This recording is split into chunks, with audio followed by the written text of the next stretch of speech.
y que nos permiten encontrar elementos en los que nos podamos sentir identificados. Al final, la identificación tiene mucho que ver con la identidad, porque de alguna manera es un primer paso. Nuestra identidad al principio tiene mucha relación con qué nos identificamos. Recordando a Bruno, a Giordano Bruno, que lo teníamos ayer en Los heroicos furores, dice que somos aquellas cosas que amamos, ¿no? De alguna manera nos convertimos en aquello que amamos, ¿no? Y al final el filósofo, que es un aspirante, un amante de la filosofía, pues se va convirtiendo y se va identificando con esas diferentes formas de pensar y esas diferentes formas de ver. Al fin y al cabo esa es la idea que tiene este ciclo y por eso el nombre de identidad filosófica. Con este ciclo, también lo comentábamos, conmemoramos, mejor dicho, nos sumamos a la conmemoración que hace la UNESCO desde hace ya bastantes años con respecto al Día Mundial de la Filosofía. La UNESCO lo ha datado de alguna forma en noviembre, porque es la fecha en la que se supone que nació y murió Platón, el aniversario del nacimiento y la muerte de Platón, que, aunque no es una fecha muy exacta, parece ser que pudiera haber tenido que ver más o menos en esta fecha, con las diferencias evidentes de calendario y demás que hay entre una época y otra. Pero al fin y al cabo puso que creo que en la penúltima semana de noviembre se conmemorase ese día. Creo que es el jueves concretamente, que además coincide en nosotros con el cierre de este ciclo, que es la semana que viene, en la que realizaremos una obra de teatro que servirá de presentación de nuestro curso de filosofía, que nosotros hacemos, que tenemos de manera regular. Ya que el jueves que viene se celebraría a nivel mundial ese día de la filosofía. Parece ser que la tradición proviene de los Medici, que acostumbraban a celebrar en Florencia todos los años este aniversario con una conmemoración del banquete de Platón, obra que nosotros durante mucho tiempo hemos realizado también en conmemoración de este año, lo celebrábamos y lo representábamos de una manera pues muy bonita. De hecho, Inma hacía de Diótima, que probablemente el personaje más central que tiene ese diálogo de Platón y donde hay más carga, ¿no? y más enseñanza. Y este año pues lo hemos querido hacer de esta manera a través de este ciclo, y esa es un poco la razón. Hoy tenemos 3 visiones filosóficas, de alguna manera cercanas en el tiempo. El orden de las intervenciones pues tiene mucho que ver también con su biografía. En este caso no sabíamos muy bien dónde situar a Gadamer porque vivió prácticamente 100 años, fue muy longevo y bueno, pues podía haber estado, desde luego, antes que Nietzsche no, porque el que murió evidentemente antes, en 1900, pero aquí entre María Zambrano y Gadamer no sabíamos muy bien cómo situarlo. Al final hemos tomado esta determinación porque bueno, al fin y al cabo la influencia de uno en otro es palpable. Es palpable la influencia de los filósofos que vimos ayer en los filósofos que vamos a ver hoy, que es muy interesante, porque al fin y al cabo todos bebemos, y creo que tiene eso también mucho que ver con el sentido ecléctico que tiene también nuestra escuela y que recupera de ese modelo neoplatónico de hacer filosofía. Y entre otras cosas, en esta mesa yo pienso que además el que me ha tocado hoy interpretar, porque hablábamos ayer que al fin y al cabo nosotros interpretamos estos filósofos, no podemos hacerlo de otra manera, realmente tuvo una enorme importancia, ha tenido una enorme importancia en nuestro tiempo y también en estos 2 filósofos. Así que sin más pues voy a proceder a entrar en mi filósofo. Yo soy Juan Manuel de Faramiñán, soy director aquí en Granada de esta escuela, soy abogado, soy doctor en Derecho y también soy doctor en Filosofía. Y bueno, hoy vengo a hablar de un personaje que para mí es muy querido, no siempre bien interpretado. No voy a tener lugar en un cuarto de hora, evidentemente, que es lo que ocupará cada una de las ponencias, a tratarlo en la profundidad que merece, pero sí puedo remitir a quien fue director, de hecho, de mi tesis en filosofía, que fue Diego Sánchez Meca, que es catedrático de la UNED, y yo creo, para mi gusto, no solo uno de los mejores expertos en Nietzsche, sino una de las personas que yo considero, porque al final no deja de ser una consideración personal, que mejor lo ha entendido. Y siempre me he cerciorado en esta idea.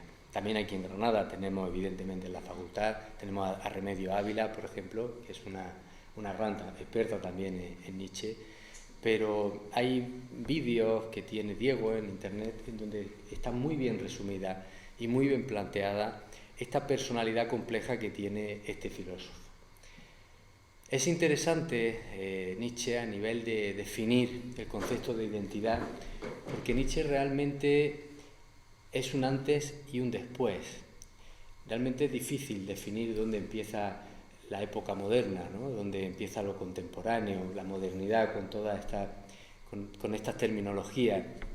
Casi a veces cuando uno lee a Nietzsche le da la sensación de que se encuentra ante un filósofo posmoderno incluso, ¿no? De hecho, un filósofo posmoderno como es Foucault tiene una enorme influencia, uno puede detectar una enorme influencia de Nietzsche.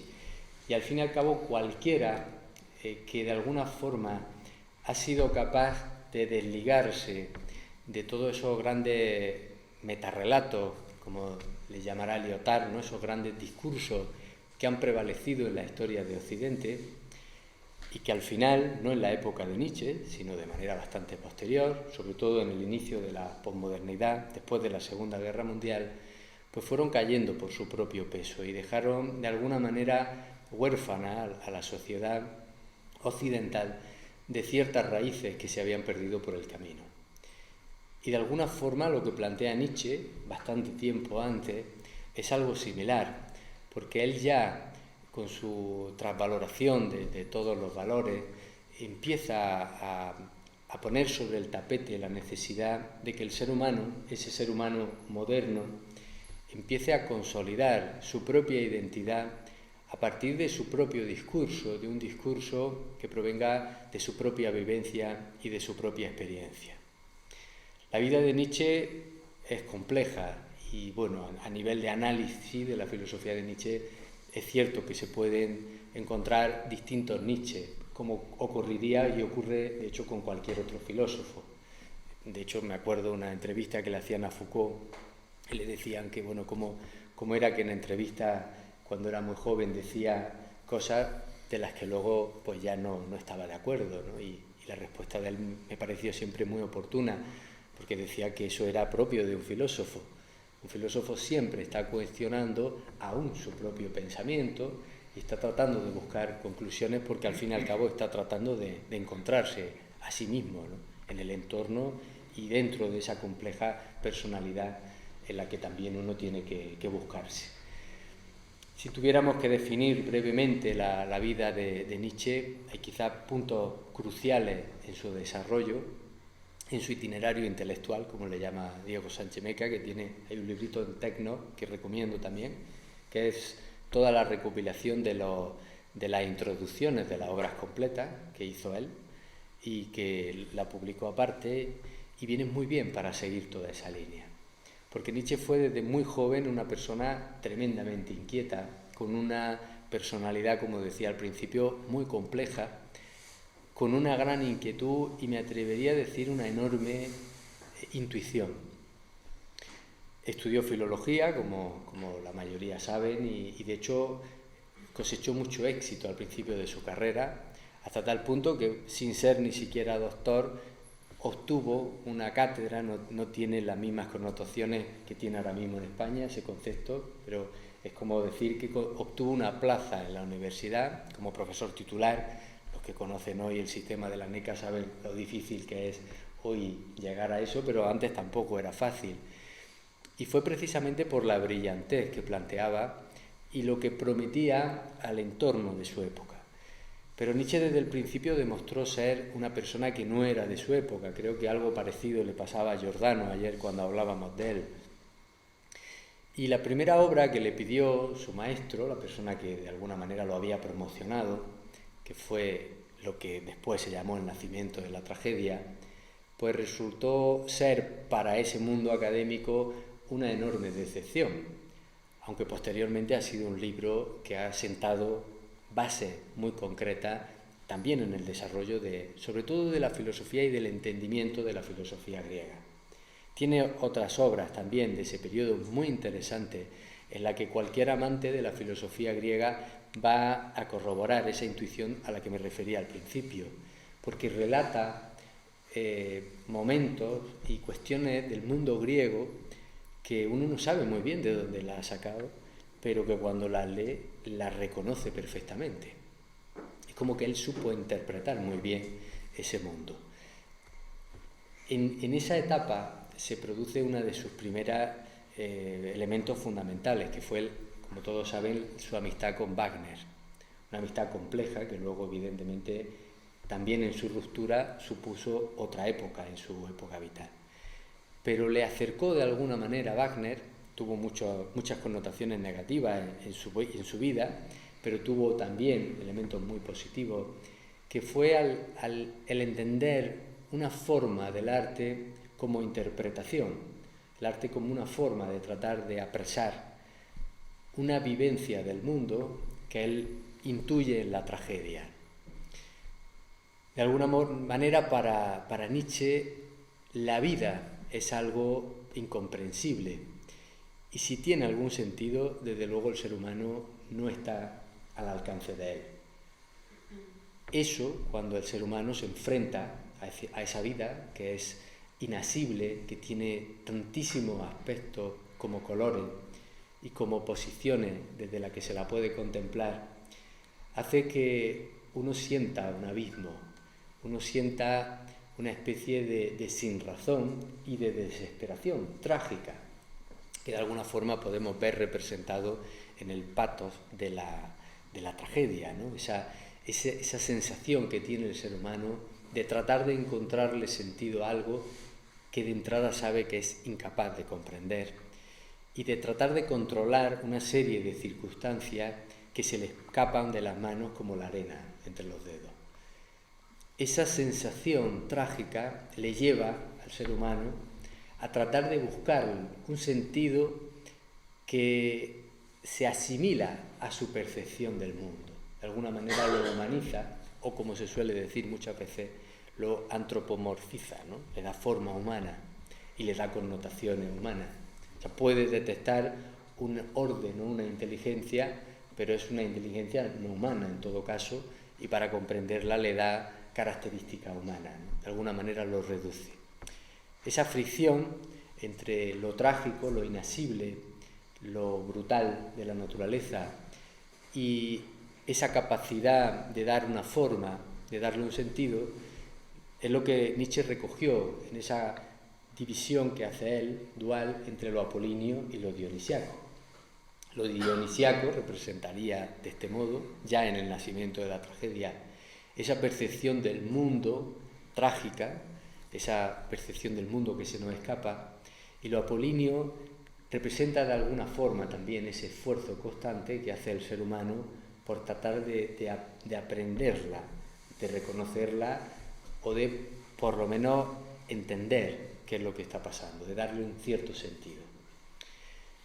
Todo esto evidentemente tiene mucha relación con la filosofía de su época y también la herencia del romanticismo, de la Gestalt y de muchas cuestiones que evidentemente ahora mismo no podemos analizar por tiempo.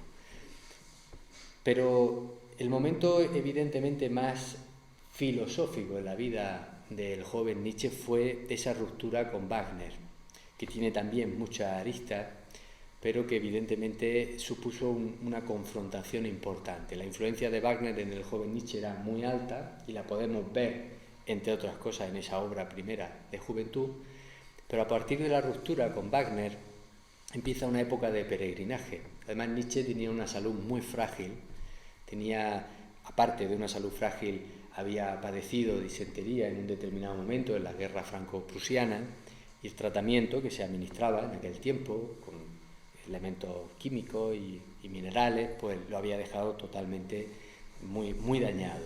Hay mucha especulación, no obstante, con respecto a por qué enfermó y sobre todo a la locura final que le llevó al final de su vida. Pero en cualquier caso, durante ese periodo, aquejado de muchos dolores, tratando siempre de buscar lugares o climas, como dice Neceomo, que le fueran favorables y que él consideraba además favorables al pensamiento, al suyo, pues tuvo también quizá otro momento importante, que fue su enamoramiento no correspondido, en parte con Lou Salomé y su amistad con Paul Riz, que duró un tiempo, y que como tampoco fue muy fructífera, aunque fue fructífera en otros aspectos, pues también ya le llevó al final de su vida todavía en la que estaba bien, a un periodo tremendamente fructífero a nivel filosófico. Aparece, entre otras, el Así habló Zaratustra, y a partir de ahí aparecerán obras muy interesantes como La genealogía de la moral, o Más allá del bien y del mal, Anticristo, etcétera, etcétera. Muy resumidamente, la vida de Nietzsche lo que quería recalcar es que hay una serie de etapas. Finalmente, como saben, a partir de aquel incidente en Turín en el que ve cómo golpean a un caballo y él se abraza, ¿no?, y cae totalmente desplomado en el suelo con una especie de infarto cerebral similar al que le costó la vida a su padre, muchísimos años antes, evidentemente, pues él no muere, queda en una especie de estado catatónico en el que va a permanecer prácticamente pues, unos 15 años, hasta 1900, que es la fecha de su muerte. Nietzsche nació en 1944, o sea, el periodo de vida en el que publica esa ingente cantidad de obras relativamente es pequeño, y lo sorprendente es la capacidad de sacar conclusiones aforísticas en su mayoría, porque los periodos que tenía en los que se sentía lúcido para escribir eran muy pequeñitos, pues es impresionante. Ahora, ¿qué plantea? ¿Qué ideas fundamentales quizás podríamos delimitar de una manera muy esquemática? Pues pienso que un concepto fundamental que plantea Nietzsche es la reflexión.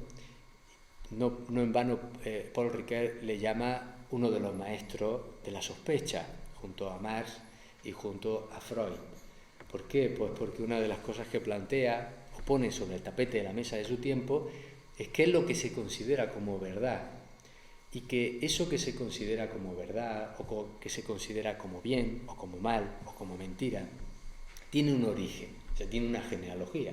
Se puede buscar, hay un momento en la historia, en cada historia, de cada cultura, de cada lugar, en el que los conceptos de verdad, de mentira o de bien o de mal fluctúan, cambian. O sea, hay algunos grupos de personas que en un determinado momento determinan cuáles son esos criterios. Y hay un grupo de seres humanos mayoritario que generalmente lo asumen.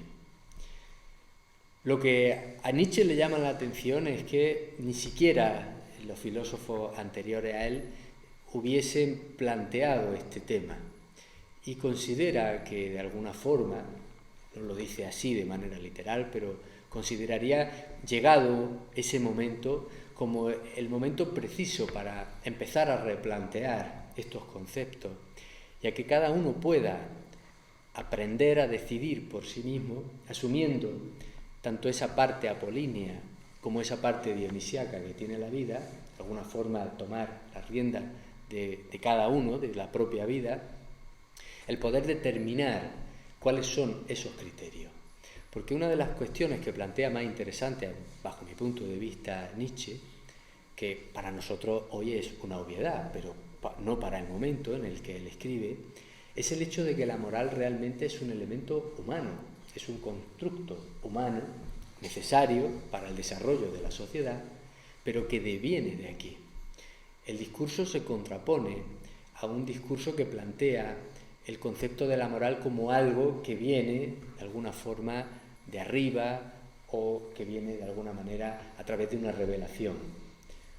Lo que él detecta, a través de su análisis, es esa genealogía específica que tienen todos estos elementos. No determina que no deba de haber una moral, ni mucho menos. Lo que plantea Nietzsche, que además no pudo terminar de alguna forma la segunda parte de toda su obra, que podría haber sido el construir lo que él pretendía construir, lo que plantea es precisamente ese desarrollo de la libertad individual que pueda permitir a cada uno obrar como atribuye él, en Más allá del bien y del mal, a aquellos que tienen moral de señores, es decir, aquellos que son capaces de determinar las reglas. Porque, como sabéis, también Nietzsche plantea que en la sociedad hay, o ha habido, y de ahí vienen todas estas cuestiones, distintas perspectivas. la de unos pocos que han determinado criterios que provenían de un concepto más de aptitud que moral específicamente, y ahí se va en la historia mucho más atrás, y luego los que se desarrollan o se determinan a través de copiar modelos ya establecidos. Entonces, para él esa moral que plantea, y ahí creo que entroncaríamos con la idea de la identidad, es la de cada uno que es capaz de contemplar ese abismo insondable de la vida, esa parte dionisiaca, esa sin razón, ese punto en el que todos nos perdemos en el otro y nuestra identidad se disipa.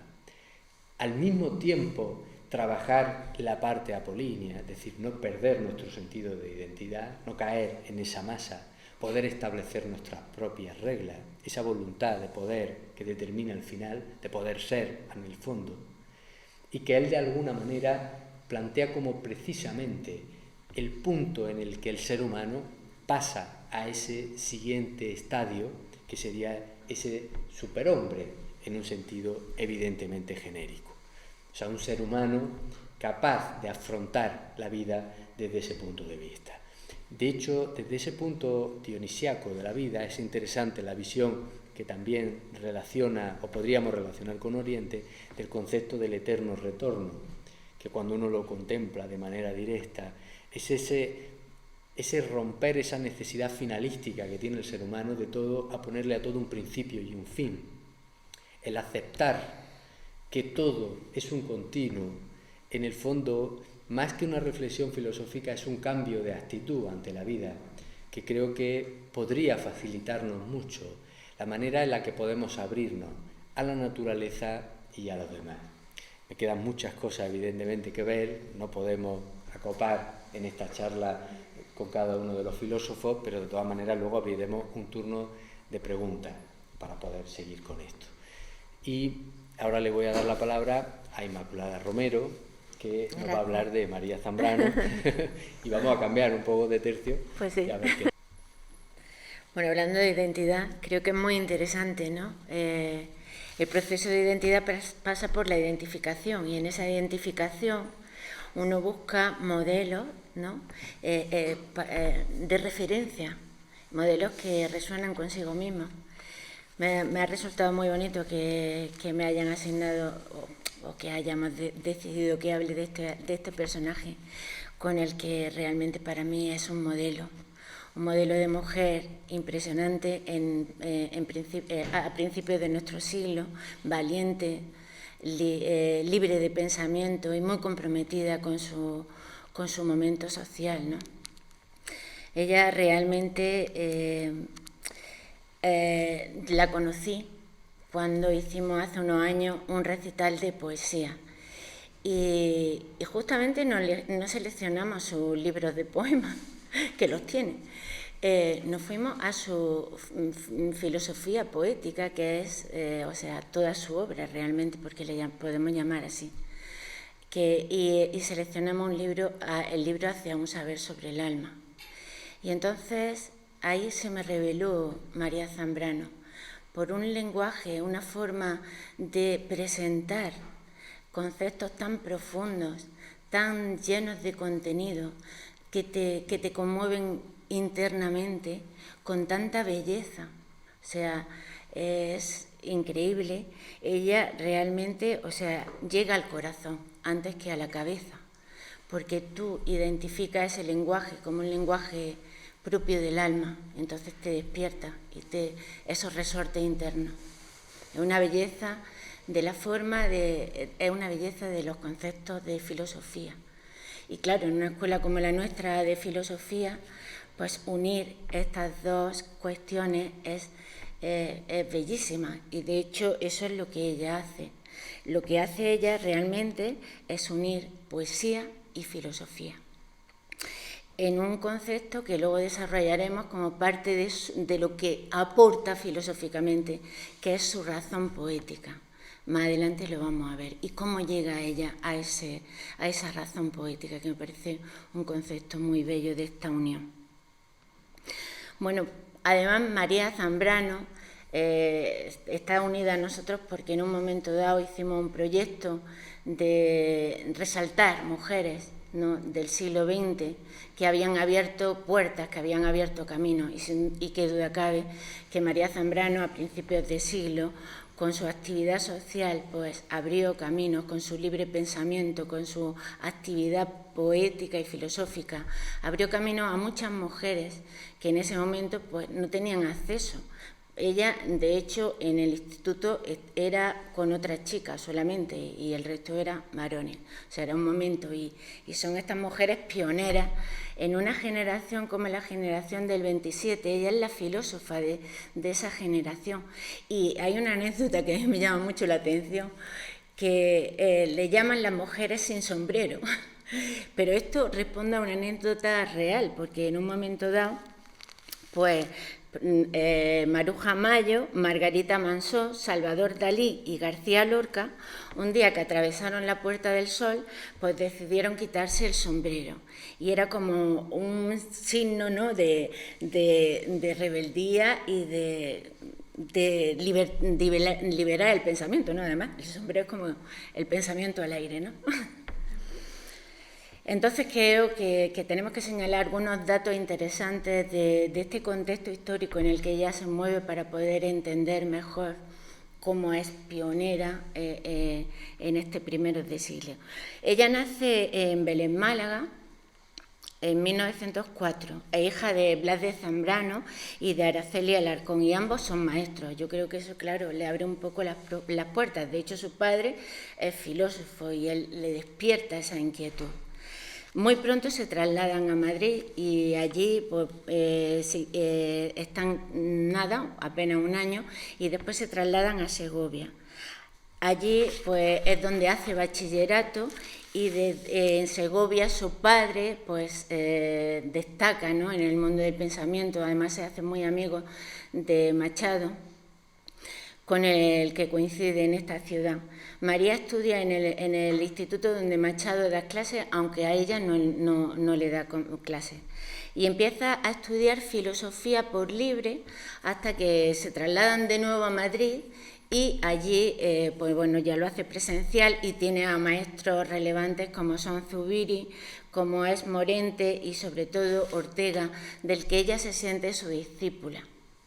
Aunque tienen controversia, evidentemente, pero nunca dejó de sentirse su discípula. En esta época, evidentemente, hay una intensa actividad intelectual y social, y ella escribe muchos artículos. Sin embargo, en el 28 cae en una enfermedad muy terrible, casi, bueno, pues una tuberculosis, lo cual le obliga a apartarse un poco de todo ese mundo. Pero es curioso cómo estos momentos difíciles siempre en la vida de un ser humano, yo que estoy muy en contacto con la enfermedad, sé que produce un cambio vital, ¿no? Ella siente que no se puede morir porque dice, es que no he vivido. Y entonces, como hay una rebelión en ella de que tiene que vivir, y de hecho pues escribe algo como que tiene que renacer. Y es tan bonito como dice, bendecir la mañana, el alma, la vida, qué hermosura. No siendo nada o apenas nada, ¿por qué no sonreír al universo? Esto es muy característico en el filósofo, porque como dice Platón en el Fedón, el filósofo se prepara para morir, ¿no? Entonces ella siente que tiene que renacer, pero ese renacimiento no es físico, es espiritual, es interno. El filósofo, como dice Platón, se esfuerza en morir porque se esfuerza en unir, como también diría Plotino, lo divino que hay en él con lo divino que hay en el universo, despertar su conciencia trascendente. Bueno, fue una generación, desde luego, que ella, también me gusta cómo utiliza el término, que se siente la generación del alba interrumpida, una generación alegre, con esperanza, y que de hecho pues contribuyen mucho al que se pueda plasmar esa Segunda República. Ella asiste a la proclamación de la Segunda República en abril del 31, y a comienzos de ese mismo año pues empieza a dar clases de metafísica en la Universidad Central. También muy interesante lo que hace, porque en este tiempo ella colabora con las misiones pedagógicas. Es un proyecto tan bonito que recorría los pueblos de los alrededores llevando la cultura, ¿no?, a la gente. Se casa en septiembre del 36 con el historiador Alfonso Rodríguez Aldave, que es nombrado secretario o embajador en Chile, y entonces se desplazan allí. Pero ella, que había sido activista y que había proclamado, que había estado en primera línea, ¿no?, con ese aspecto de conciencia social y liberal que le marca, pues cuando justo al final casi que se está perdiendo la guerra civil, al contrario de muchos intelectuales que salen de España, por este casi final ya de la guerra, pues ella sin embargo vuelve, y precisamente dice: vuelvo porque sé que se está perdiendo, y continúa, o sea, que valiente ahí dictando y creando en Valencia, y después se desplaza a Barcelona en el 39 hasta que finalmente pues tiene que salir exiliada por la Junquera hacia París. Así sale con su hermana Araceli y con su madre, y se instalan allí en París. Pero deja a la madre y a la hermana, y ella viaja a México. Ahí empieza un peregrinar por México, por donde es profesora en la universidad también, en la ciudad de Morelia. Y también viaja por Puerto Rico, por La Habana. Vuelve finalmente a Francia porque ya su madre estaba muy enferma, pero por problemas de visado no llega en el momento de morir. Y se encuentra a su hermana muy desolada y casi al punto de la locura, porque había sido... a través de la Gestapo que le maltrataron y de hecho a su pareja pues la mandaron a España, donde fue fusilado. Bueno, todo esto evidentemente marca la vida de las personas. Ella se mueve en Francia y conoce a Albert Camus, con quien realmente estrechará lazos de amistad. Y en Europa viaja entre París, Roma, también se desplaza a Grecia y finalmente se instala en La Pièce, en Francia. La verdad es que es duro los últimos días de su vida, porque ella realmente tiene grandes penurias económicas y gracias a Dios pues hay un movimiento dentro de España que es consciente, ¿no?, del gran valor cultural de María, y quiere rescatarla y quiere ayudarla, y entonces pues no lo pueden hacer directamente, pero sí lo hacen a través de la generación de una fundación, y la traen a España en 1984. Gracias a Dios también, en los últimos días de su vida puede recibir el reconocimiento de su obra, y se le da el premio Cervantes, se le concede el título de hija predilecta de Andalucía, y se hace esta fundación en su pueblo natal de Belén, Málaga, donde se recoge toda su obra. Muere finalmente en Madrid en 1991, y es bonito esta anécdota también de que ella quiere que sus restos reposen en su ciudad natal de Belén, Málaga, y pone que tenga en su epitafio un cantar de los cantares que dice: surge, amiga mía, e veni. Levántate, amiga mía, y ven. Bueno, así es como quiso despedirse la filósofa, y también dijo en otras ocasiones respecto a la muerte: salimos del presente para caer en el futuro desconocido, pero sin olvidar el pasado. Nuestra alma está cruzada por sedimentos de siglos. Son más grandes las raíces que las ramas que ven la luz. Y ahora, nos adentramos en su obra, que tiene, ella misma dice que su obra tiene un sentido circular, que no puede hablar de primero, de segundo, de tercero, que hay un eje como el tronco de un árbol que se va ramificando y ampliando. Y ese eje central es su mística, su metafísica. Para ella, en el prólogo de El hombre y lo divino, dice que con ese título resumiría realmente su obra. En ella, en toda su obra, como ha dicho Juan Manuel, también nosotros desde esta escuela de filosofía la tomamos como referente porque es una obra muy amplia y sobre todo con un carácter muy ecléctico y muy diversa. Es incansable lectora de filósofos tan dispares como Séneca, como Ibn Arabi, como Heidegger o como Nietzsche, y escribe también sobre creadores de la época clásica como Platón y Sófocles. Bueno, y sobre todo pues son místicos, San Juan de la Cruz, Miguel de Cervantes. Antonio Machado también le influye en Unamuno, Emilio Prados, Neruda o José Ángel Valente. En la amplia producción se destaca pues su carácter también, yo diría, por un lado, lo libre pensadora, su carácter social, ¿no? Su compromiso con la política. De hecho, en algún momento tiene que decidir, porque no sabe si dedicarse a la política o a la filosofía, pero finalmente se entrega a la filosofía. Y quiero resaltar algunas de sus ideas fundamentales.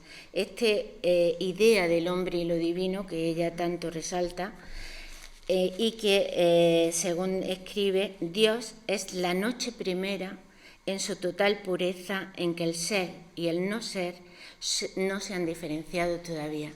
Para ella lo sagrado es eso inefable, aquello que es una causa primera y también la causa última. Y su forma de manifestar eso de lo sagrado es lo divino. Lo divino responde a lo sagrado. Empieza realmente su filosofía en lo divino y en la capacidad de cuestionarse qué cosa abarca la divinidad. Y en su obra El hombre y lo divino, ella dice que con ese título sería la síntesis de toda su obra.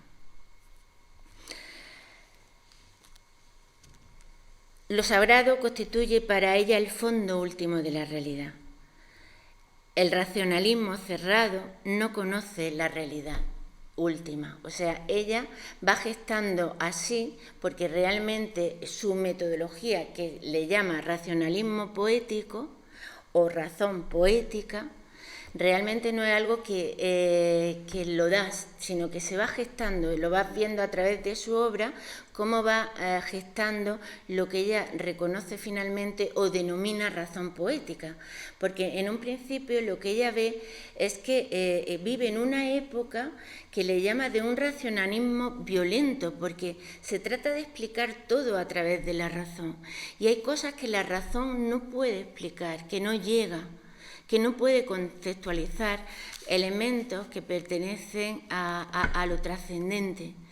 Y para eso ella genera este método, razón poética, para unir, porque la razón con esa otra posibilidad que hay en el ser humano, que es la intuición. Y esto nos recuerda un poco lo que Aristóteles, que evidentemente notamos también su influencia aquí, pues que cuando nos habla en la filosofía primera de que los principios no son demostrables. O sea, uno puede llegar a la razón, pero llega un momento que esos principios son principios o son causas primeras, precisamente por eso, porque no se pueden demostrar.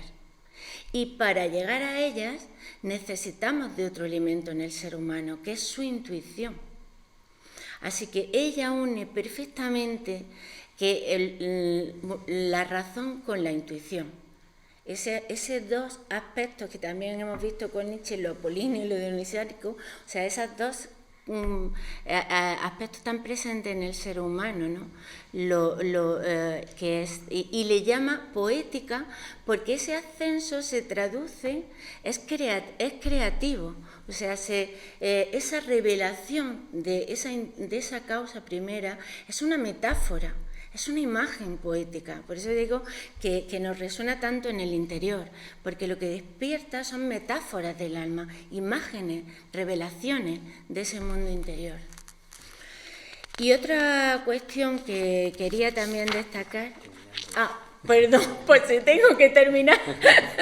Perdonad, porque eran muchos puntos, pero sí que voy a dos puntos por lo menos antes de terminar, y es su implicación social, porque para ella la vivencia, o sea, el carácter de la convivencia es fundamental, ¿no? O sea, ella se aplica ese lema de Ortega, vivir es convivir, y entiende la sociedad como un modelo de convivencia, busca un modelo de convivencia, que para ella es una huida de los absolutismos tanto de derechas como de izquierdas, y proclama que en esa convivencia es absolutamente necesario el despertar de la conciencia.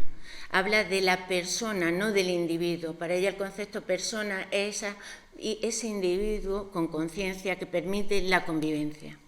Y cerrando el círculo, por como ella hace, porque ese eje, quiero quedarme con la parte final en la que ella vuelve, ¿no?, en su madurez, a este aspecto místico, y en su libro Claros del Bosque, pues se nos representa de nuevo ese claro en el interior del ser humano, con la imagen del bosque que somos cada uno de nosotros, pero en el interior hay un claro, un claro donde uno se puede encontrar consigo mismo, ese instante que se vive en la soledad de lo interno, del mundo interior.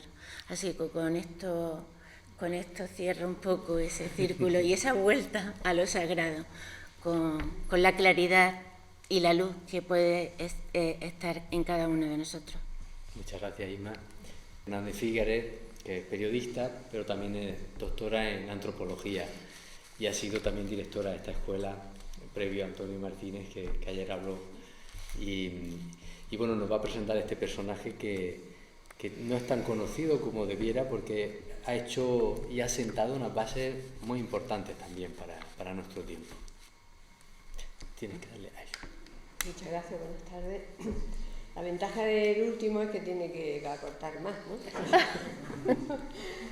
Y a mí y claro, ¿cómo voy a acortar un personaje como Hans-Georg Gadamer, que vivió 102 años y no desperdició ninguno? Es decir, porque es la filosofía de todo ese periodo, y vivida intensamente, vivida con fuerza, con espíritu, y muy interesante por otra parte, ¿no? Entonces voy a hacer un trabajo que me lo perdone, sé que me lo perdonará Gadamer, porque dejaré fuera cantidad de cosas importantísimas, pero yo quería centrarme en 3 puntos.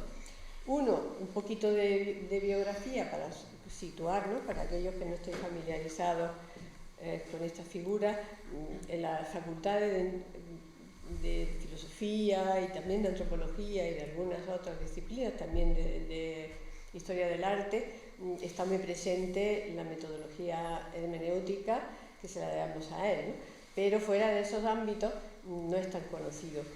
Tuvimos una época buena que fue cuando se cumplió 100 años, que bueno, muchas universidades del mundo le hicieron homenaje, y se escribió mucho sobre él en esa época, y también 2 años después, cuando murió, pues también hubo otro florecimiento, y de hecho hay bastantes publicaciones para los que estén interesados de todo tipo para acercarnos a esa personalidad impresionante. Bien, entonces, como ya hemos dicho, pues nace en 1900 en Marburgo, y su padre era un profesor, era un científico, era un profesor de química, y él pronto pues se interesa por la filosofía, cosa que a su padre no le hacía mucha gracia. Es lo típico, ¿no?, el padre científico y tú qué vas a hacer de filosofía. Pero claro, menuda época de filosofía le tocó a Gadamer, porque empezó ya teniendo el gran, en su primera estudio de filosofía, estaba todavía la huella de Husserl, ella afloraba Heidegger, que fue como su destino, ¿no? Como el hombre destino.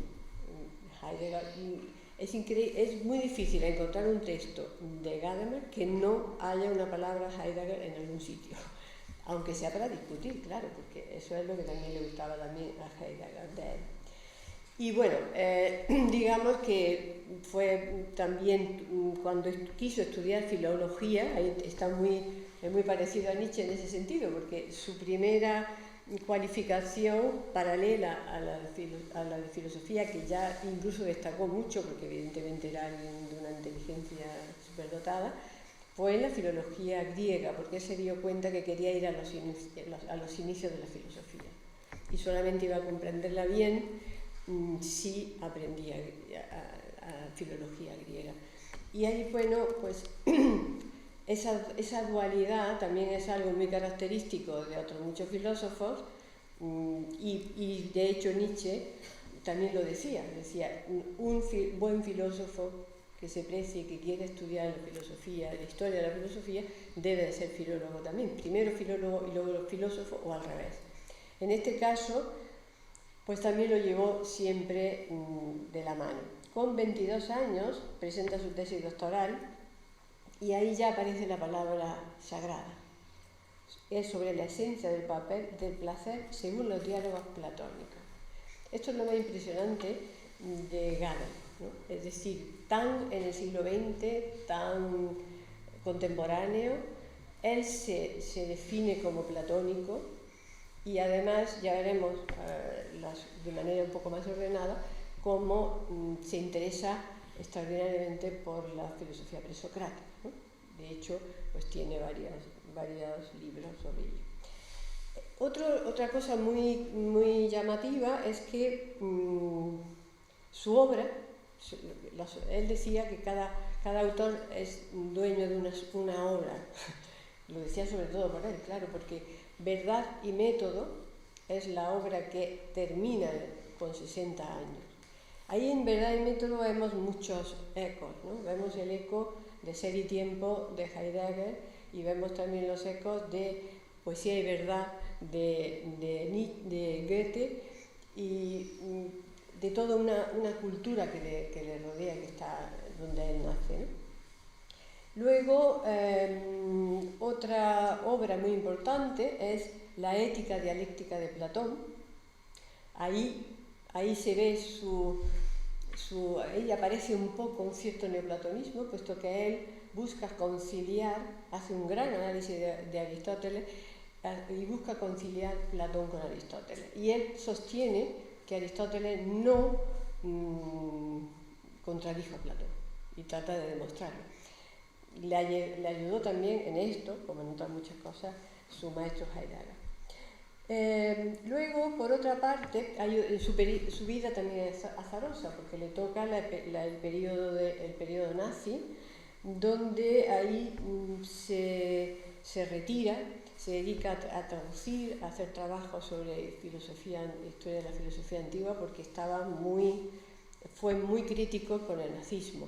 Y ya sabemos qué pasaba con los críticos del nazismo. Entonces se quedó un poco, no publicó prácticamente nada, se dedicó a escribir, pero no a publicar. Y ya terminada la guerra, pues se vuelve a Leipzig, que es donde estaba anteriormente, pero Leipzig está en la zona rusa, diríamos, ¿no? Comunista. Por lo tanto, empezó a tener problemas otra vez. Por lo tanto, se traslada a Frankfurt de Melo y allí parece que tiene un poquito más de tranquilidad, y entre medias pues tiene un encuentro con Heidegger en Marburgo. Este encuentro es muy importante, me parece a mí muy simbólico, porque Heidegger tenía una cabaña en el bosque, ¿no? Y entonces lo invita allí, durante un mes estuvo. ¿Por qué le gustaba Heidegger Gadamer? Porque primero veía que era un chico muy joven y muy inteligente, y segundo, porque a Heidegger, según cuenta él mismo, su discípulo, pues quería tener, para que surgieran sus ideas, pues le gustaba tener a un contrincante, alguien que las cuestionara. Yo creo que ahí está una de las semillas de lo que va a venir después, de que va a ser Gadamer, y es el método dialéctico como método, ¿no? Entonces es muy interesante porque en ese periodo, en esa llegada, además la llegada a la casa, a la cabaña de Heidegger, ve que tiene a la entrada, hay muchos casos como este de otros filósofos, de otros pintores, tenía un lema puesto en el dintel de la puerta, y era una frase de Heráclito que decía: y a todo lo gobierna el rayo. Bueno, sabemos que los apotegmas de Heráclito son muy ambiguos, es decir, permite un trabajo de interpretación, que es lo que estaba buscando también Gadamer. Y ese rayo que lo gobierna todo es como esa mente que entra dentro de la oscuridad de la materia. Y claro, diciendo esto, pues estamos interpretando, no sabemos qué decía a propósito de esto, qué quería decir Heráclito. No se lo hemos podido preguntar. Como hablábamos ayer, todos hacemos hermenéutica. De eso se da cuenta también enseguida Gadamer, porque existía el método, había una hermenéutica sobre todo en los estudios del arte, porque el arte necesita ser interpretado muchas veces, ¿no? Y se había promovido esa actividad. Y esa hermenéutica es la palabra más sagrada que el propio Heidegger le plantea durante esa estancia. Y ahí es donde, volviendo a la identidad, él mismo dice que ahí encontró su identidad filosófica. Bien, obras infinitas, pero es curioso porque él escribe Verdad y Método cuando le quedaban 8 años para jubilarse. Se jubiló en 1968 y en el 60 publica Verdad y Método, es decir, su obra. Él decía, de broma, que cuando estaba escribiendo sentía la sombra de Heidegger detrás. Entonces se sentía inseguro. Es probable que hubiera algo de inseguridad, también es probable que la guerra, el periodo nazi y todo lo demás, pues fue una época que no le permitió desarrollo de muchas cosas.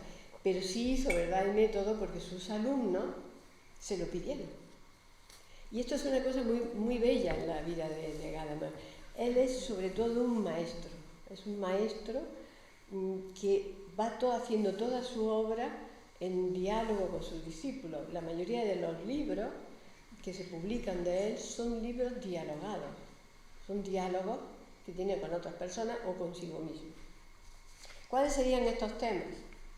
Pues, por ejemplo, vamos a ver algunos. Él rescata 3 palabras de la filosofía griega: logos, ethos, dialéctica y frónesis. Eso son palabras con las cuales va a hablar, a usar, porque para él, evidentemente, pues el lenguaje es fundamental. ¿Qué otro tema encontramos? Pues la idea de la relación entre palabra y concepto. Esto es lo que le llaman también, se había dicho ya también, el giro filológico, el giro del lenguaje, que lo lleva al máximo. Es decir, la palabra es esencial. La palabra, el ser humano es un ser de palabras. Entonces, ¿pero por qué? Porque la palabra está relacionada con los conceptos. Otra idea suya típica es la ética y la política para el pensamiento griego, y estaban unidas ética y política, pero él propugna en su tiempo, el tiempo contemporáneo, el que vuelva a estar unida la ética y la política. Otra idea suya es la pregunta por el ser. Es decir, si quiero ser filósofo, tengo que hacerme preguntas sobre el ser. Ahí también entendemos la influencia de Heidegger. Por otra parte, también otro punto muy importante era la idea del inicio. Por eso se interesa por los presocráticos, y dice él mismo: si he volcado mi interés, esto es una cosa muy interesante de Gadamer, que él justifica sus intereses académicos, es decir, él nos lo cuenta, no hace falta que venga un especialista en Gadamer, porque él mismo nos dice, si he volcado mi interés hacia la filosofía griega, es con el fin de reanimar los elementos positivos desaparecidos en el curso de esta destrucción científica de la experiencia de la comunicación. Él considera que uno de los males de nuestro tiempo es el cientificismo, el exceso de racionalidad y el nihilismo, es decir, volvemos a Nietzsche también, el nihilismo. Y él plantea una renovación, y dice, de la cultura espiritual. La cultura espiritual y la evolución espiritual. Esa sería un poco la meta de por qué se hizo filósofo. Cultura espiritual y evolución espiritual. ¿Y cómo se va a hacer ese cambio? ¿Cómo vamos a volver a esos principios? Porque es una cosa también de lo del círculo de María Zambrano, ¿no? Que los principios son también los finales. El final de las cosas también es el principio. Es un poco como una aporía, pero que a él le da para una reflexión sobre esto. Entonces, cuando habla de los inicios, cuando habla de los principios, se da cuenta que la filosofía no es algo meramente teórico, una teoría. La teoría no sería nada si no hubiera experiencia vivida, experiencia humana detrás o delante. Y por otra parte también la práctica de esa filosofía era fundamental.